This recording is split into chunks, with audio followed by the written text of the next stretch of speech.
Hello guys, सभी लोगों को राधे राधे, जय मुरली माँ। कैसे हो आप लोग? आई सब अच्छे होंगे, मैं भी अच्छी हूँ। मैं आपकी नियत अपरा गुजरात से कॉमेडी वीडियो बनाती हूँ। आज मैं जा रही हूँ दिल्ली। तो ये देखो हस्बैंड जी आए हैं हम अभी रुके अहमदाबाद। होटल पे, स्टे कर रहे हैं, फिर अभी निकलेंगे वापस अहमदाबाद के लिए।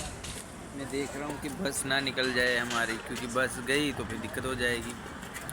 तो फिर इसीलिए अभी हम ये देखो मेरे बाल कैसे कर दे मैडम। मैं बोलता रहता हूँ मेरे बाल फिर सेट नहीं होते जल्दी से, बाल पूरे बिखरे बिखरे होगी। अभी बज चुके हैं 12 दोपहर के। तो अभी तक बन स्टॉप किया है होटल पे। हम लोग बैठे झूले पे, झूला झूल रहे। आइसक्रीम खाई, थोड़ा वॉमिट जैसा लग रहा था, तो इसीलिए यहाँ बैठे हैं बाहर। चलो मिलते हैं नेक्स्ट वीडियो में, लाइव में। अभी ये हमारे साथ नहीं मिलेंगे क्योंकि मैं जा रही हूँ दिल्ली ड्यूटी पे। Bye bye. बाय करो। आओ जो